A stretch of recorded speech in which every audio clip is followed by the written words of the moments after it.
And we're live. Hello, ladies and gentlemen. We are live. Hold on, Dawn, come here. My wife is saying goodbye to me, so I have to give her a kiss. She didn't know we were going live. Hi, Adrienne. Hi. All right, I give my wife a kiss. And ladies and gentlemen, we have Adrienne Copeland. How do you say your last name? Copeland. Copeland. Copeland. Copeland. And Adrienne is joining us all the way from the Great White Northern Canada. Yes. Where they eat whale blubber. And we get around on dog sleds, and I live in an igloo. Just kidding. So I'm gonna share the video like I always do on my Bow Wow Bill page, and if you're watching, I invite you to share as well. And while I do that, do you want to give a quick bio, tell people where you're at and what you do? So I am a dog trainer. I have been now for, I don't know, 10, 12 years. I started out doing rescue and found my passion in training dogs, actually through attending one of Heather Beck's workshops, which was kind of a light bulb moment for me. But I have my own business. I have 3 boys, two step boys, and I live in Alberta. So. Awesome. So 5 boys. Yeah, that's fun. Well, I know you. You're my buddy. We met each other at the IACP conference a long time ago. Oh yeah, yeah. And you know, we know Heather. She's a longtime attendee of the conferences as well. Heather Beck, Lifeline Canine outside of Salt Lake there. You say that you had a light bulb moment when you were at one of her events. Can you tell me more about that? Yeah, so I was fostering a dog for the local rescue that I was running at the time. And he was just difficult, you know, one of those dogs where it wasn't the norm problem. And I knew Monica at the time, and she was hosting Heather in Edmonton, Alberta. So she was like, hey, you should really come to this. And I'm like, yeah, okay. So not only did I go and get help on how to rehabilitate this dog, but I also had this life moment where it was like, you know what, this is what I was meant to do. I was meant to train dogs. I was meant to help people. And that weekend, I actually ended up completely changing my life. I left my ex-husband and I went out on my own, and I just started training dogs. It was pretty big. Just something that you could feel like you could do forever, huh? Yeah. Yeah, and now that I'm like right in the middle of it, I don't think I could do anything else. Like this is me.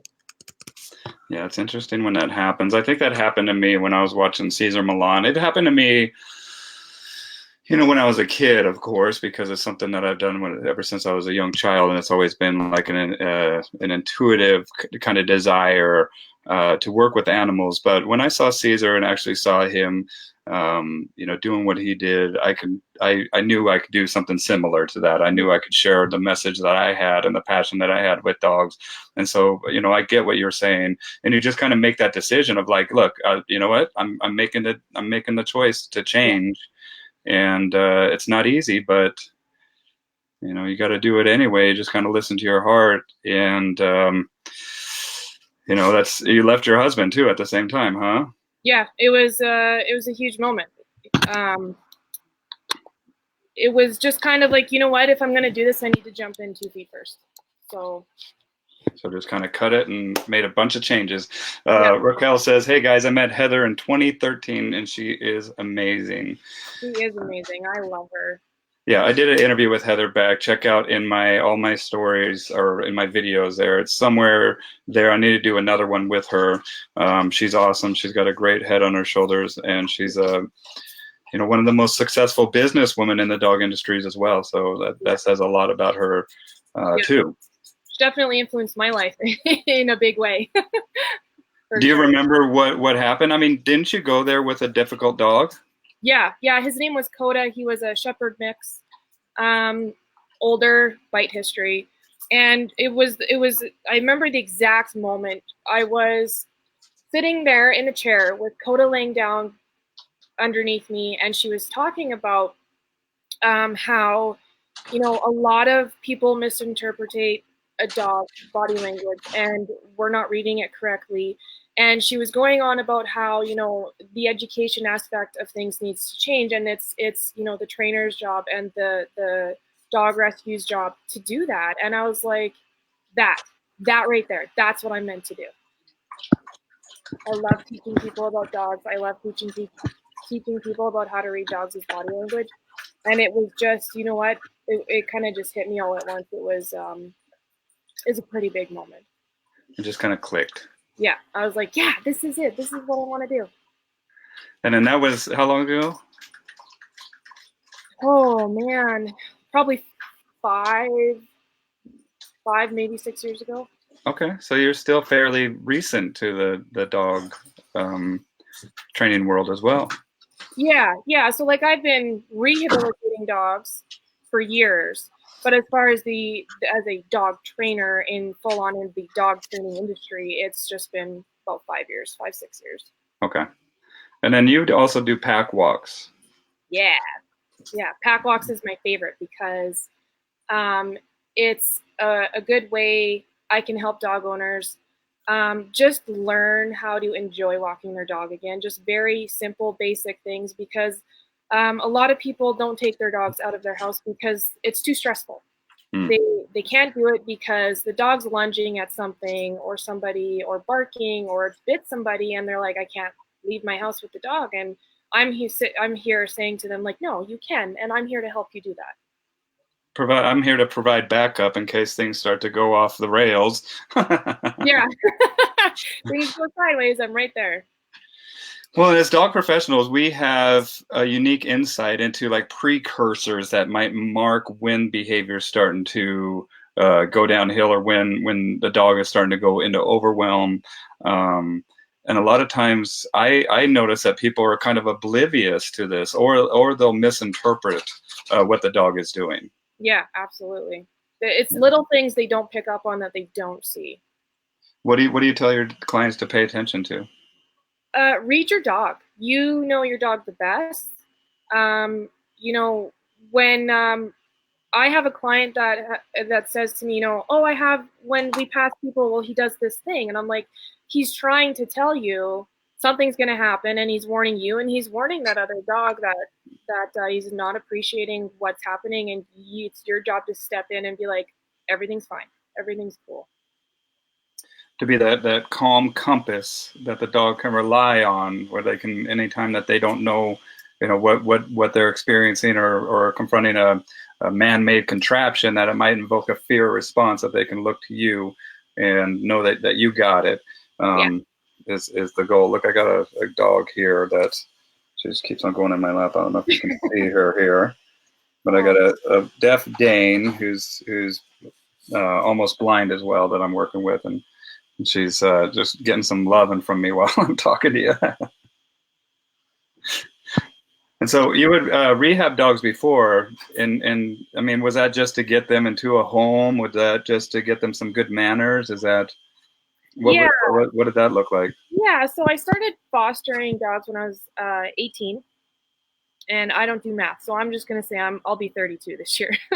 So I started fostering dogs, and all the dogs that were getting sent to me to foster had issues. They peed in the house. They bit people. They couldn't walk on a leash. They weren't crate trained. They chewed.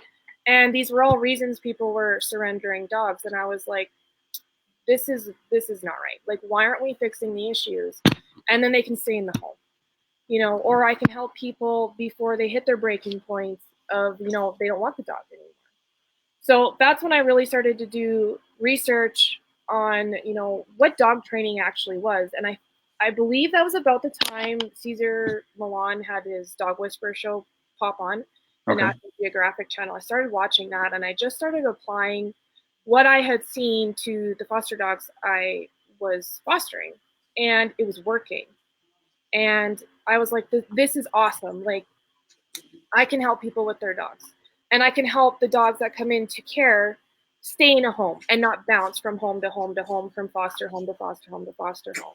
And so as I was researching, I started, educating the other volunteers. And anytime a dog would get adopted into a home, I would explain to the new homeowner, like, this is what you should expect.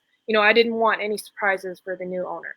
I wanted, everything to be um, seen, so there was no surprises. And, I was then able to talk people through a lot of the issues they were having, and it was working. So I just rolled with it. You got to let the dogs be your expert. That's what I remember Sean O'Shea, was talking about that. And if you see results, man, go with it. Yeah. Yeah. If it's working, then clearly you're doing something right. Yeah. And I think that, that's why Caesar was so popular, but it's also important to have an eclectic knowledge base. And you've also learned from others as well, like Duke. I remember you telling me you learned from him, you learned from Heather Beck. So it's not just, looking at Caesar and his methodologies. You're expanding more and more. Yeah. It wasn't just Caesar and I was like, oh, his way is the only way. I love learning from as many trainers as I can. I've learned from Duke for the last, I believe, 4 years now. I took his dog trainer shadow program, which was a fantastic experience. And I went to PEI and trained with him for 2 weeks. And I've learned from Heather Beck, and I've learned from you, and I follow Sean O'Shea and Ted, and just those are just the ones off the top of my head. But there's just so many more other trainers that I love to follow, and I love to see what they're doing. And because sometimes if I don't know the answer, then somebody I know definitely does, or maybe I just need more insight, or maybe I'm not doing something right, and so I like to put as many tools in my toolbox as I can, because every dog is not the same, every situation is not the same, and every owner is not the same. There's 3 variables: the owner, the dog, and the environment, that are always changing. And we as professionals, we're coming into this new environment, and we're meeting the new people, and we are trying to assess the situation and recognize a pattern and see kind of where things went awry. And so we can make suggestions and give these people help as quickly as possible. But yeah, you're absolutely right. Every single one of these dogs is an individual. And how did you join the IACP, and what got you interested in that organization? Well, it was Monica Stuhler was the one that was like, hey, you should come to this. And I was like, okay. So super leery, definitely stepped out of my comfort zone, because for those that really know me, I have social anxiety. So that was kind of a big thing to overcome. And so I went, and I met some amazing people. I've developed some amazing relationships over the years. And the IACP has now become my family. Everybody that I've met there and everybody that I know, even the ones that I don't know, it's always a pleasure to meet every year. And it's just so fun to go and just be with like-minded people. And it's just great. Would you recommend anybody that's starting out or thinking about getting into the dog industry to join the IACP? Definitely. And IACP stands for International Association of Canine. Oh, actually, look at. Hey. Bill, you're wearing the shirt. Yep, I'm wearing the shirt. So International Association of Canine Professionals, and I agree that it's a great opportunity to network with like-minded individuals. And sometimes I tell people, just like Glenn was saying, that your network is your net worth. And sometimes you have to tap into that, especially when you get challenging cases, for support and also for tips that might help you, be successful, right? Absolutely. Yeah, for sure. I mean, even as last year I learned, I've dealt with a lot of difficult cases, and I had a personal dog. My boyfriend and I moved in together. Her name is Bella, and she was totally fine with my dogs when we weren't living together. And then we moved in with each other, and she wanted to eat my dogs. And all of a sudden, the game changed for me. I've dealt with this case 100 times over before with clients, but when it becomes you, the game changes. And so that's when I called you, Bill, and was like, hey, I need some help here because I'm not really sure what to do. And, sometimes it's a matter of just reaching out to your colleagues and getting someone to reassure you that, you do know what you're doing, when the game changes. And that was kind of a switch in my career, was just because it's your own personal dog and you're not sure what to do doesn't mean you don't know what you're not doing or what you're doing. Or Yeah, I hear it clicking. Is there messing? Yeah. You're so funny. Well, I remember that too. I mean, and that's it. When you're close to the fire, I mean, emotionally with the dog that you're invested in, it's hard to really, really, get that sound advice. Raquel says, does Adrienne have a Facebook page or Instagram for us to follow? YouTube channel, maybe? Yeah, it's Passionate Paws. It's got a purple logo on I put it in the comments down below. I just put a link to Facebook, and then if you guys wouldn't mind joining that. I mean, and the other thing is too is that you have to be able to reach out to people and have to have, especially if you're dealing with something that is touchy, and I don't think this has happened to you, but even in situations, because we do take, as professionals, we take some of the most intense dogs. And I've talked to some professionals that have actually had another dog conflict where one dog has killed another dog. Oh yeah, totally. In their household. And I think that it is, as professionals, they think when it happens to you, and it's never happened to me, thank God, I couldn't even imagine, but I know that it's always possible. That's why I put up protocols and make sure that I'm always erring on the side of caution. Yeah. But that's a conversation that I think I'm going to have here live with a number of different professionals that this has happened to. And I want to talk about it because I think that we kind of need to shine light on this issue, that we are dealing with some pretty intense predators sometimes that can turn, instantly. And this stuff, whenever I've talked to people about it, the instances that have happened are literally 2-3 seconds. Yes, totally. It happened.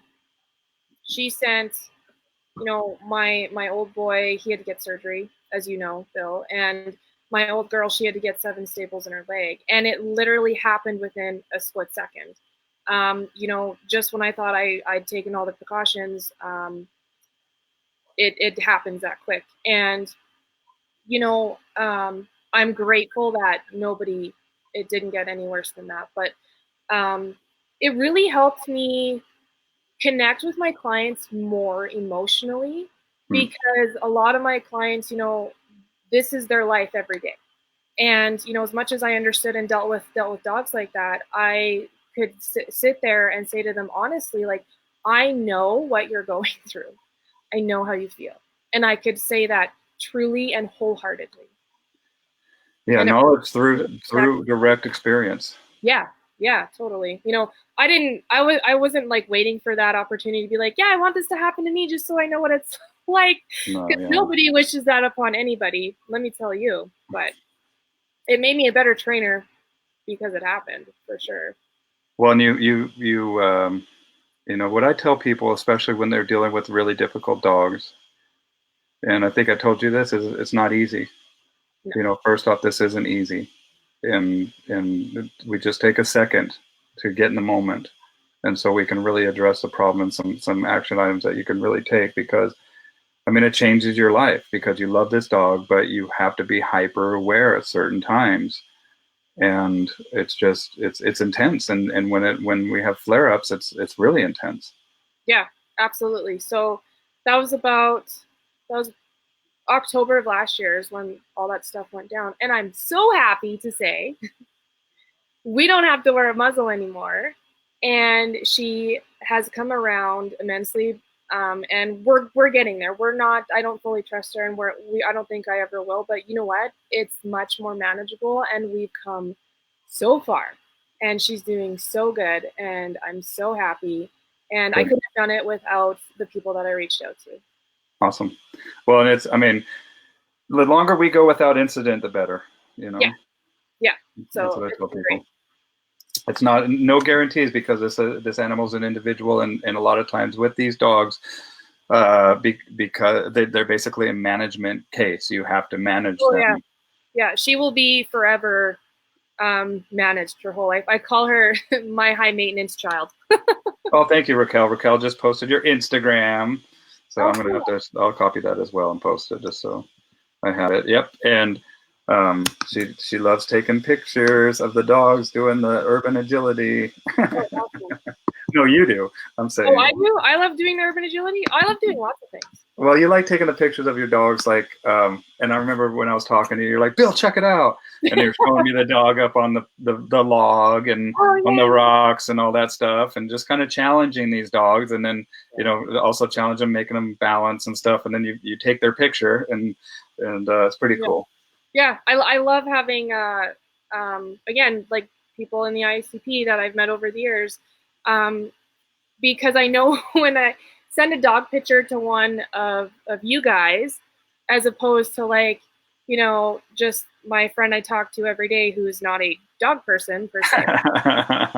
It's different, right? Like you guys understand, I'll be like, oh my goodness, look at this. And they'll be like, oh yay. And then we have a little celebration. Whereas if I sent it to her, she'd be like, well, that's cool. It's just, I don't know, it's different, but I'm definitely thankful for you guys. Well, I mean, they don't get it. No. Well, I used to joke because dog poop is a big thing, right? And so when you send a picture of dog poop to somebody like you, we will sit there and analyze it. Whereas the average person is like, wow, you're a freak. Yeah, why you take a picture of poop? Yeah, poop is like a progress report for your dog. It's telling you what's going on inside, and so much about dog poop. Yep, there's a lot that can be said with just glancing at that poop. Well, I should have some vets on where we just do a poop episode. No, well, I mean, where we could talk about. I mean, yellow poop is an indicator maybe of some over bile production, which might be a liver problem.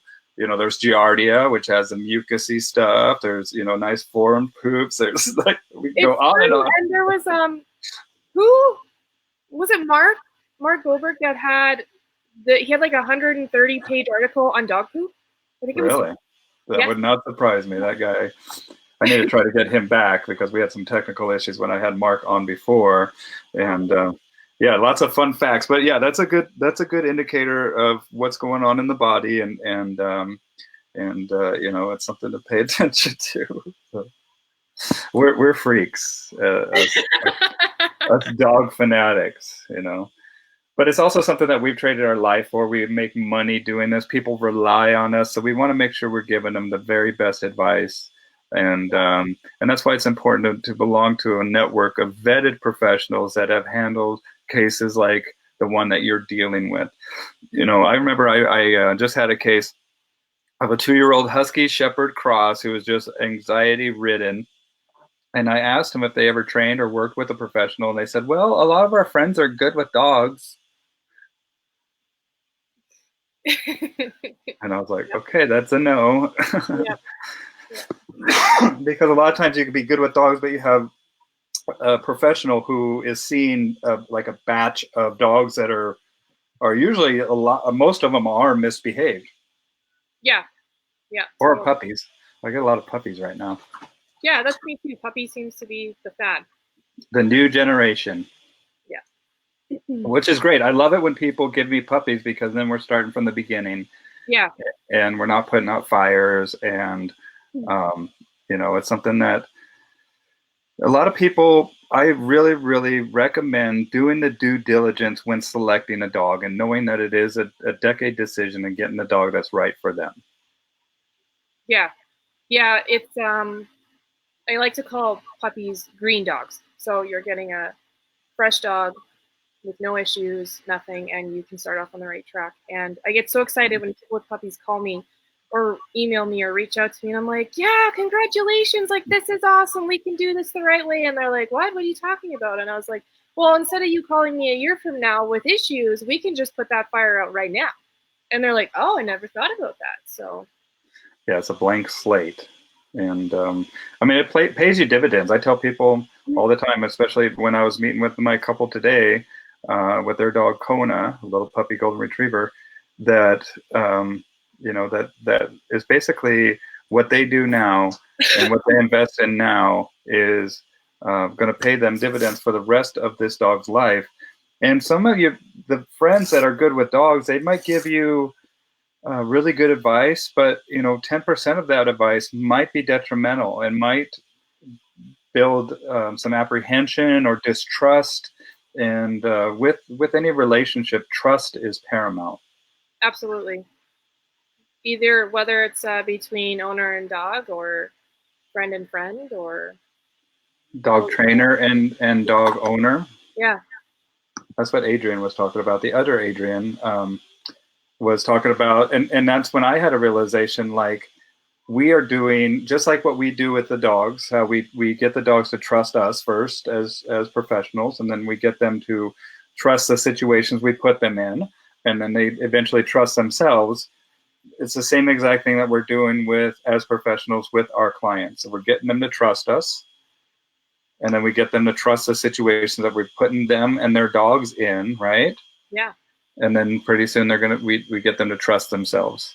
And they just kind of read their dog and know their dog, but most importantly, know themselves as well. Yes. Yeah. And,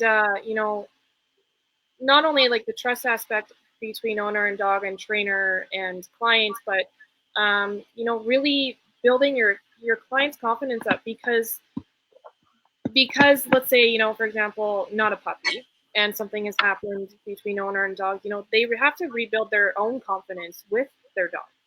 And so that's a big thing too. Yeah, especially if they've been bit, if somebody's been bit,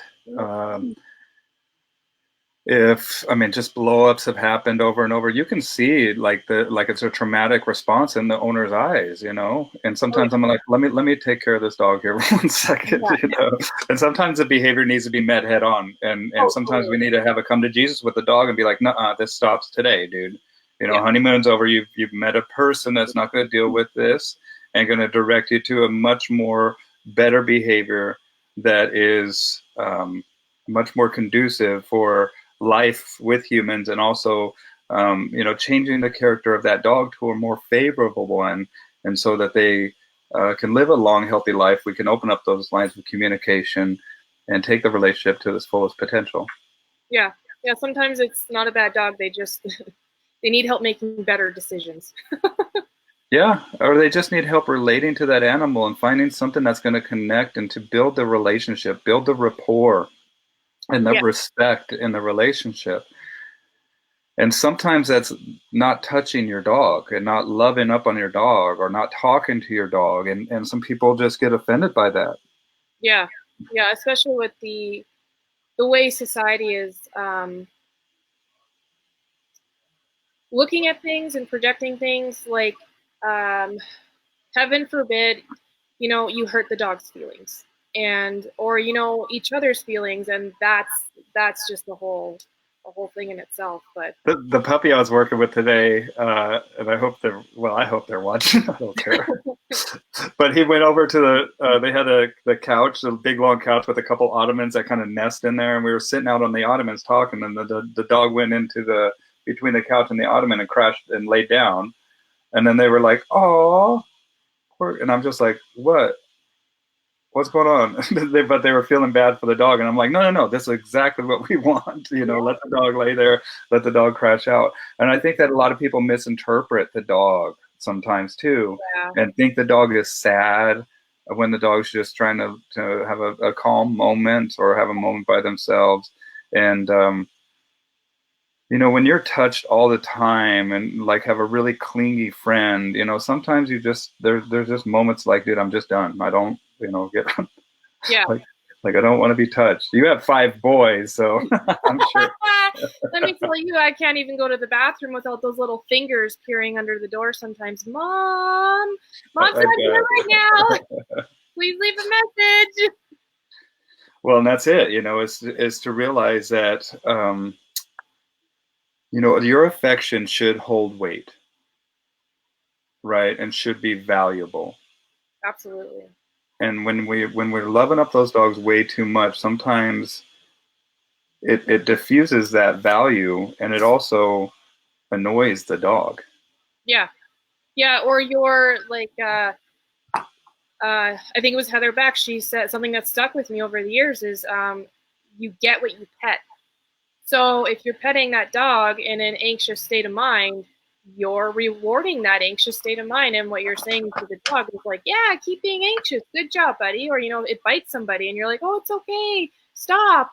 Don't bite that person. And what you just said, the dog was like, yeah, good job. And people they don't realize that. And that's okay, because that's what we're here for. That's our job, is to, to let those people know what's going on. But sorry, I got just a text. A guy wants to come pick up his dog. He got home early, so I'm just letting him know. Sure, come on over. It's never ending with the dog professionals. It's not at and all. That's the other thing too that people don't realize is, especially if you're running a boarding operation or board and train, that when the dog's in your care, that's a 24/7 gig. That's never ending. And even tonight, I still have people that are coming that have just flown in, and they're coming to pick up their dogs. And this gentleman just arrived early, so he's going to come pick up his dogs. And I mean, it's definitely, you're not your typical business, not your typical run of the mill. Two Adriennes in a row. No, I had Danny Bose in between them, but you're absolutely right. Freaking weird. and one was down south, and one is up north, one's in Texas, and one's in way up in Alberta, or where are you at? Redfish or Redfish? What's it called? Red deer. Fish, deer, it's an animal, Yeah, you got those up there, I'm sure. It's close. It floats. So, yeah, I mean, what were we just saying? No, I forgot. Oh yeah, it's a commitment. It's not like a typical profession. This profession really bleeds into other aspects of life, not just as a professional and being in the hours that we work, but also as a professional in the relationships that we have with our clients. Yes, absolutely. Yeah. I mean, there's been instance. Danny's middle name is Adrienne. Danny Adrienne Bose. For real? Is it really? I don't know. No. I'm gonna have to ask him now. Dude, that would be hilarious if it was. Be so funny. I'm going to the casino if his middle name's Adrienne. Right? I'll go buy a lottery ticket. Yeah. So, what were you saying? Thanks, Larry's distracted us. I don't know. That's okay. No. What were we saying? I'm not sure. Yeah, whatever. So, the relationships that we have with our clients. Oh yeah. Do you find that you have you built unique relationships with people? And why do you think that is? Like, why have I built relationships with my clients? Well, have you gotten close with people based on the relationships that you've built? Absolutely. Yeah. And I love it. I love building relationships with my clients because it makes the job more enjoyable. When you really connect with somebody, it's just a much more pleasant experience, not just for me, but for them, because I don't want to be annoyed when one of my clients messages me, because that's not who I am. I'm here to help people. And so when I have a client that is messaging me at 10 o'clock at night because they're having issues with their dog, I'm like, yeah, I'm here for you, because I've been there 100 times over, especially with my board and train clients. I need to be there for them when they're having trouble the most. And that is never in like a 9 to 5 window. It's just, that's not real life. Yeah. Well, I mean, sometimes it's just an easy, reassuring, everything's great, dog's doing awesome. Yeah. Something that or just a quick FaceTime or something that, is going to put their mind at ease. But just remember too, and this is how I feel, is when I get into town from being out of town for a very long time or whatever, what's the first thing that I want to do? And it's what your dog's doing. Yeah, well, I want to go love up on them. I want to be with them, right? And I want to, immediately. And so I get it. And so I get the love that my clients have for their dogs, and I love that too. Yeah, absolutely. I remember I had a client that their dog got sick while they were in my care, and they were on a boat in the middle of the ocean. They turned around to come get the dog, and I was just like, man, you guys are awesome, because I mean, that's something that I would do. And it's just, it goes into the scope of care, the love that the people that hire us have for these animals, and the amount of money that they pay to ensure that they're being safe is also proof that it's a significant, important part of people's lives. Yeah, absolutely, for sure. And as professionals, we owe it to them, especially if we're making money, to give them quality information. Yeah, because we're the professionals, right? Like we need to know what we're doing. So yeah, and the proof is in the pudding too. Well, if anybody does have any questions for Adrienne, ask them down below. How many dogs do you have? I know that you just got a new dog, huh, Faith? Yeah, I lost my old girl. She was 13, Siberian Dream. Yeah, I still have to hang her picture. I have my other guys up here, but hers is kicking around over there.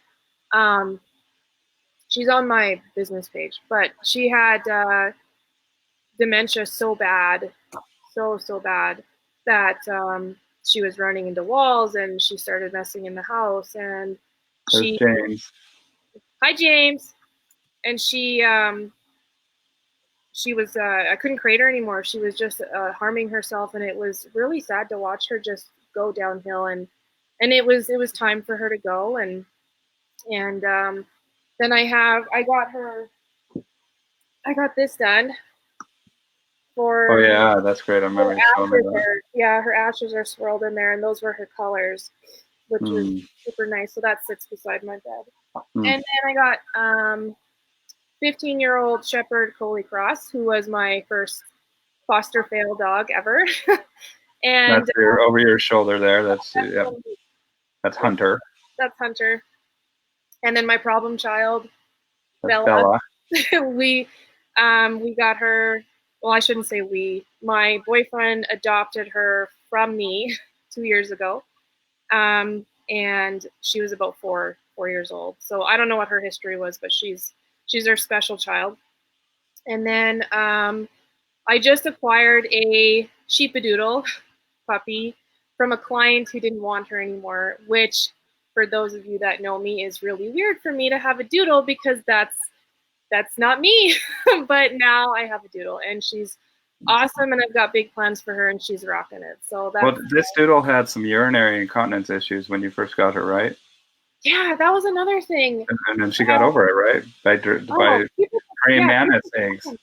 Yeah, so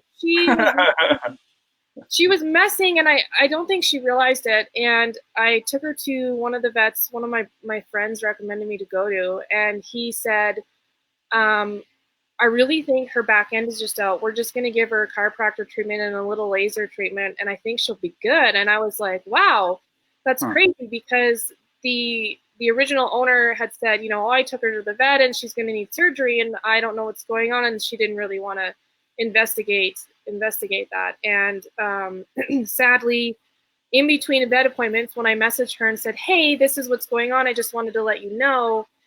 She was 4 months old at the time, 4-month-old puppy. She told me, you know what, maybe you should just euthanize her.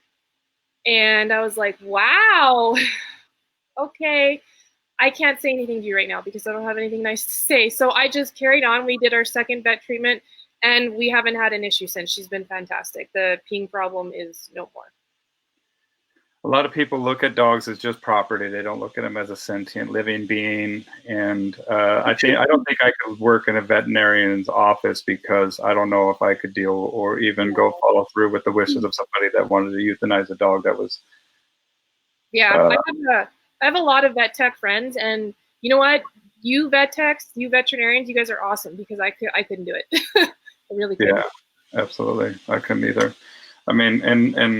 But I think that it's also paramount that we network with vet techs and oh, absolutely, for sure. Our veterinarians and talk to them and it's because we can provide a solution a lot of times that people just don't know what they don't know. And being involved with a large network of dog trainers and interviewing you guys is one of my goals, to just kind of show you the unique personalities, but the commonality that we all have, that we share our love and passion for these these dogs, and we've all traded our lives to work with them. And we as a collective kind of brain trust, can really make a difference. And I think that we can kind of search through probably some behavioral boundaries that might not have been accomplished before as a team, right? Our network. Absolutely. Yeah. And I love working with not just other dog trainers, but vet techs, veterinarians, Groomers. Yeah. These Every other. year at the conference when they have vets that do the presentations and stuff, I'm all over that, because you know what? If we all just work together instead of against each other, man, we could really solve some problems. Well, and I think too that there's a big rift with the philosophies in the training world, and you got these purely positive trainers that I started out as one. That but what happened? It would work until it wouldn't work, until we would confront competing motivators or situations where the dog was in overwhelm and they wasn't interested in the cookie that I had. It was interested in getting the heck out of there, or biting whatever it was that was coming towards us, or I just needed to find out why this wasn't working, why the value of the cookie or whatever went out the window. Yeah. And I started to expand my boundaries and learn from more and more people. And as you said at the beginning, apply it. Once we started applying it to our dogs and seeing, oh my gosh, it worked. Yeah. And we want to share this with other people because it worked. Which is great, because the way that my brain works is, okay, this didn't work, so what can we do? How do we move forward from here? I like to problem solve and not just be like, oh, well, this method didn't work, therefore nothing works. I try something else. I'll learn something new. I'll challenge myself. Well, and I'm looking forward to learning from Bart Bellin too, about the Napopo, charging up the clicker, all that stuff, and just seeing if there's anything different or how to apply it. And sometimes it's just like a little tweak of how of the application, and it means a world's difference towards what you can teach this dog. Absolutely. Oh, it looks like my wife just got home, so you're gonna hear the dogs go crazy for mom. There she's coming running. Here she comes. Atta girl. But as you can see, as dog trainers too, we have moments of chaos as well. We are pretty lucky to get to do this. Now, just want to keep making their lives better, create calmness in the mind, body. I'm gonna say it. Spirit. I agree with you, buddy. Yeah, absolutely. The mind, body, and spirit. The trinity, right? Just like the true trinity of thoughts, emotions, and actions, right? That's what I believe the true trinity is. And then let me see here. One of the things I want to bring a quicker turnaround is with dogs that have high anxiety. Yes. Dogs who have not been crate trained and either pant or try to get out due to stress. Dude, let's talk about that. I'd love to have you join me on an upcoming live stream, James. James has been on before, and then I want to talk about that subject as well. Anxieties within dogs. And then I've walked into a crate and literally had a puddle of drool from a dog that's been stressed out. Our dogs are the real turning points that make us dig deeper to become better trainers. Amen. It's true. That's what happened with Adrienne, going to see Heather, going to go see Duke. I mean, it happened to me when I was having dogs at this crap. I mean, they blow through my treats. They'd be like, yeah, whatever, sucker. They'd look at you as a sucker if you offered them a treat. If they could take something from you, you wouldn't want these dogs taking it or thinking that they could take anything from a human being, because they would, try to find out what else they can take from people. Love to hear how you would work through these kind of dogs coming in for B&T to help the transition. Who are you talking to, me or Adrienne? And I would love to tell you how I work with these dogs. Time is it's all about the time, and less is more, slow is fast, right? Yep. I just had a board and train. His name was Bentley. He was a Great Pyrenees mix of some sort. He was a huge guy, and he had fear aggression pretty bad. Okay. Owners dropped him off at my house. All I did, they told me he was crate trained, so all I did was walk him over to the crate, and he peed and pooped himself instantly on the floor because mommy had left him and he didn't know what to do, and he was absolutely terrified. And, you know, bless his heart, because he was so lost, and it was my job to show him, you know, how to find that balance, you know, how that peace of mind, and really come out of his shell.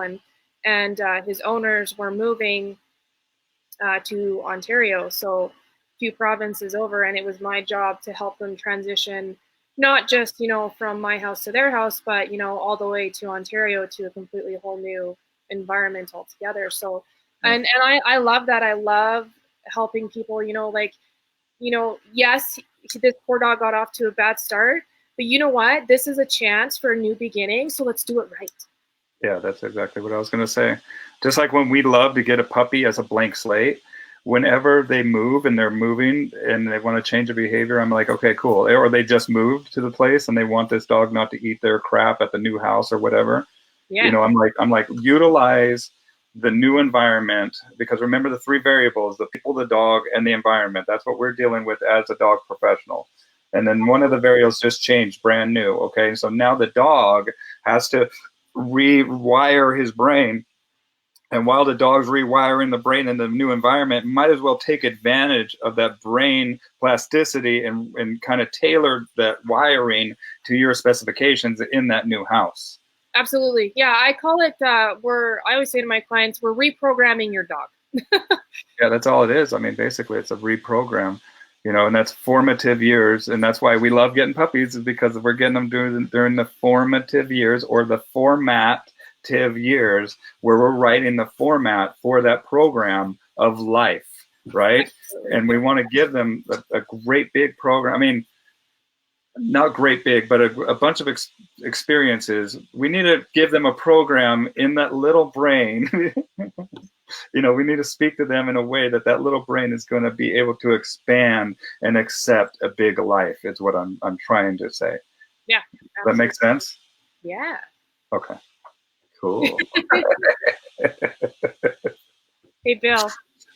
What's up? I got a joke for you, because, you know, I like punny jokes. Yes, I do. I got one for you too. I got a bunch of them for you. Okay.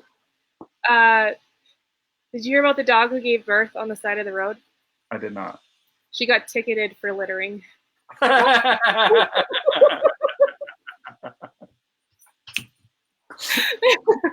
Those dang rebel dogs. Why did the banana go to the doctor? Why? It wasn't peeling well. Anybody's got any good jokes, leave them down below. My favorite joke, as you know, Bill. What do you call an everyday potato? I don't know. What do you call an everyday potato? A commentator. I like how Canadians say potato. I don't know if that's all Canadians or if it's just me, because I like to enunciate things that I didn't realize I did until it got pointed out to me, and I get made fun of it a lot. Say bottle. Bottle. See. Or good old Tim Hortons. Hortons. Tim Hortons. Right, we got a comment here down below. Oh, we got just laughter. So that's it. Yeah, and this is a regular day, everyday occurrence, because Adrienne and I are buds, and so we're always chatting. It's just that we're chatting in front of an audience now. But Bill puts up with the funny jokes. Yeah, we have the funny jokes. My friend and I like to try new food together because we're taste buds.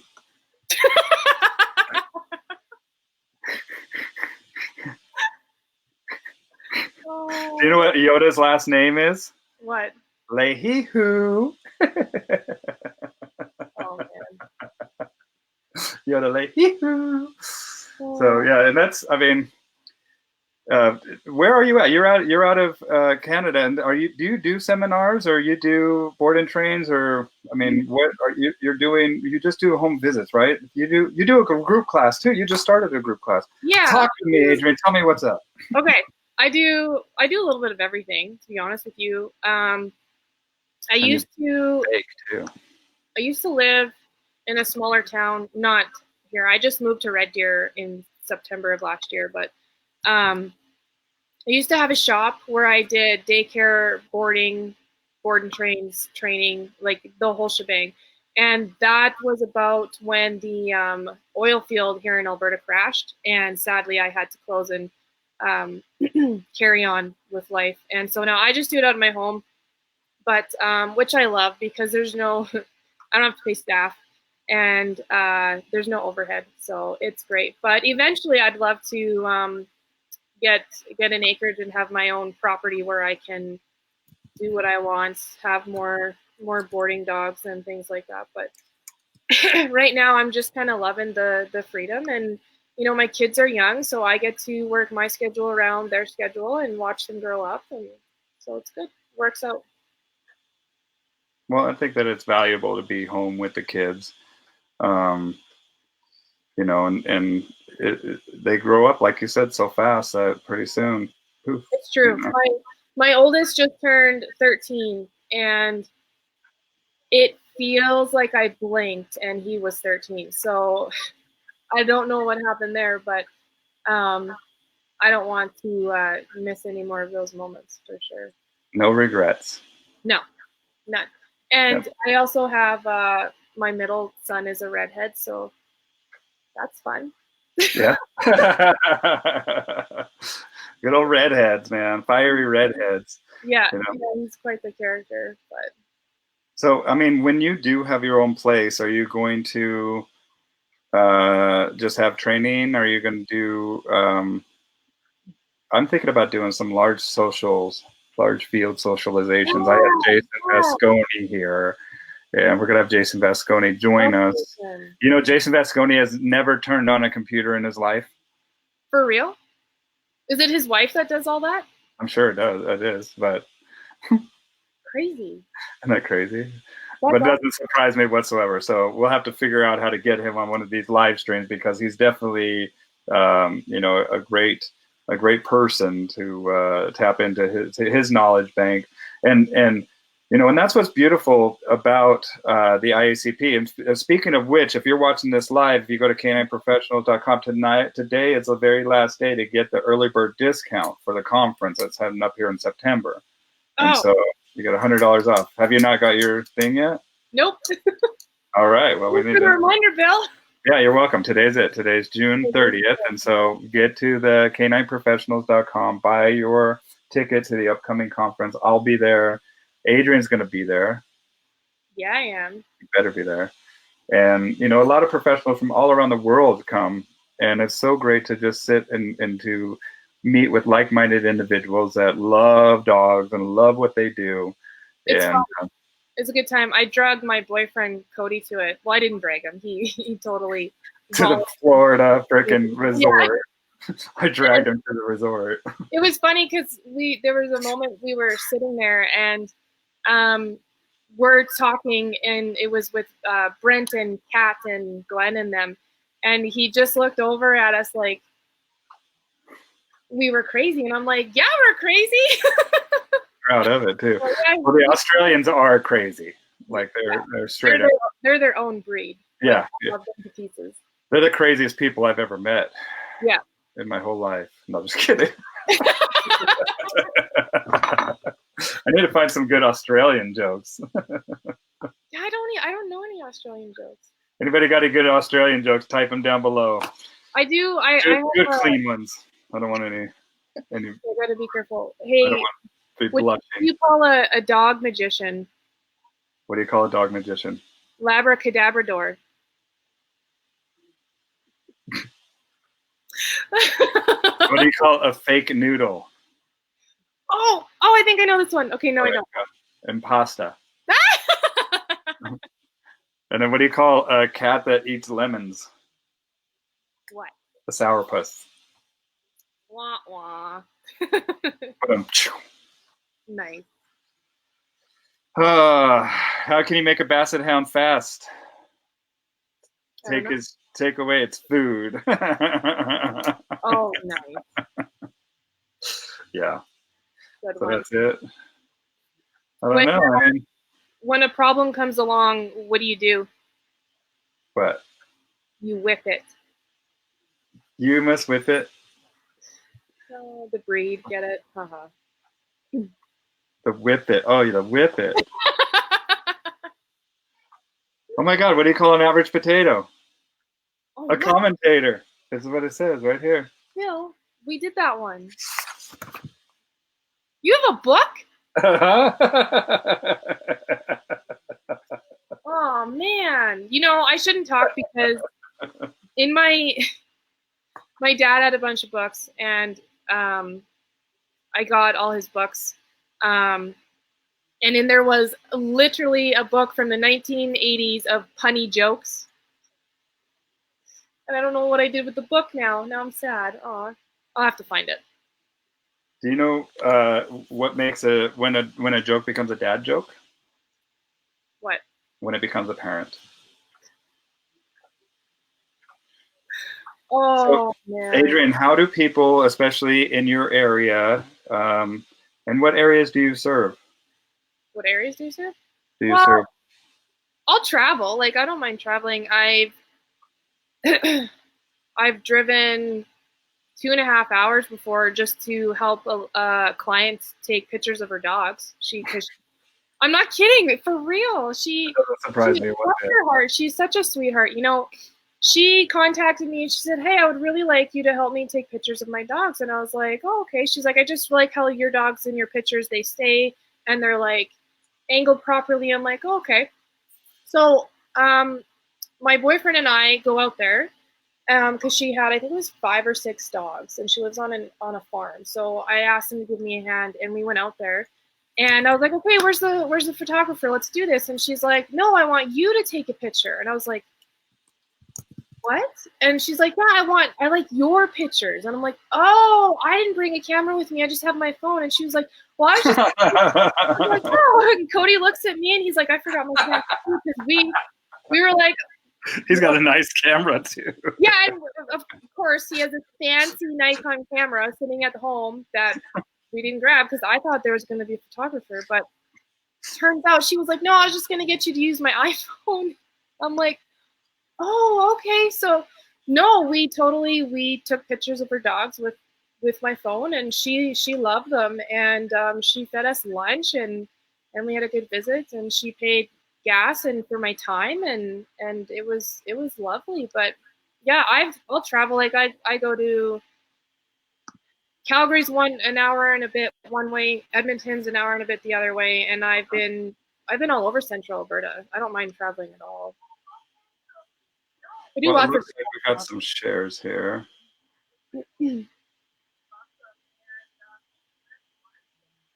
Let me see. Thank you very much, Ultimate Fighting. Here, I'm trying to say this without. Sorry, my phone is, I'm hearing you echo in my ear real quick. But James, thank you for sharing this. And a bunch of people just shared it. I'm trying to find out who shared it. So there, now I can hear you. Are you still there with me? I'm here. Okay, good. Yeah, thank you for sharing it. And if you don't mind, share it right now. And how do people, if they want to hire you, what do they do? How do they get a hold of you? So I have a website. It's just passionatepaws.ca. Or I've got a Facebook page, and I've got email, and all the information is on the website and the Facebook page. And I believe my phone number is on there too, so you can definitely shoot me a text or call. Okay. Yeah, I'll put up a link to your website down in the comments below. And I look forward to seeing you in Colorado in September. It's going to be a good time. I'm going to drive. Cody's probably going to come with me, but we'll see how our funds go. I was just off work for 2 months. Actually, I had surgery at the end of April, And so funds are a little tight right now, but we'll figure it out. Well, thank you, Raquel. Raquel just put up your Okay. passionatepaws.ca. Yay. Fantastic. Well, and it's a wonderful, wonderful organization, you know, and yeah, you better be there. Just remember that it's like 7,000 feet. Colorado Springs is where it's held at this year, so it's, I don't know if it's that, it's high. Like Colorado is 7,000 feet. Like where the town that it's at, you know? Here, let me find out. The normal ground level? Yeah. Oh. Yeah, so you know, especially people that drink alcohol, you know, 6,035 feet is Colorado. And so, man, like you can feel it.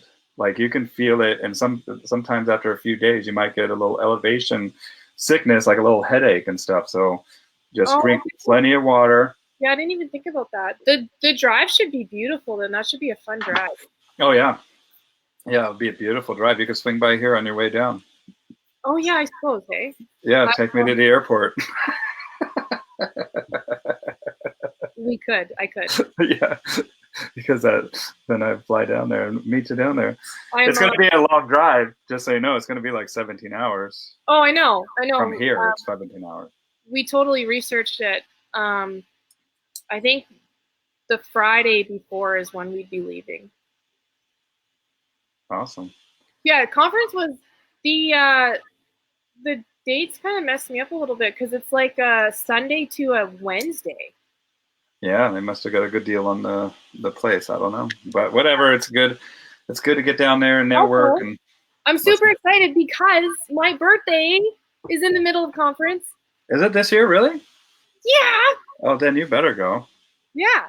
Okay, Adrienne's birthday in the middle of conference. We're gonna have a meeting about that. Yeah, September 9th. It's a Monday. I'm just looking at my calendar. Well, and check her out, everybody, passionatepaws.ca. And Adrienne, thank you very much. Yeah, thanks for having me. For joining me, yes. And if you hold on for 1 second, I'll say goodbye to you, but let's say goodbye to everybody else. Bye, everybody. Bye. Thanks for joining in. Yeah, thanks for joining in. Check out Adrienne, especially if you're in the Alberta. Central Alberta. Central Alberta area. Red deer. No. Buy redfish there. Red deer. But yeah, or if anyone wants to just message me just to chat, I'm always up for that too. I have 5 kids, you guys, so some adult conversation would be great. Some female adult conversation, probably. Yeah, not gonna lie. And if I'm not talking to kids, I'm talking to dogs all day. So. Yeah, no kidding. All right. Well, thank you again, Adrienne. Bye, everybody. Bye. Thanks, Phil.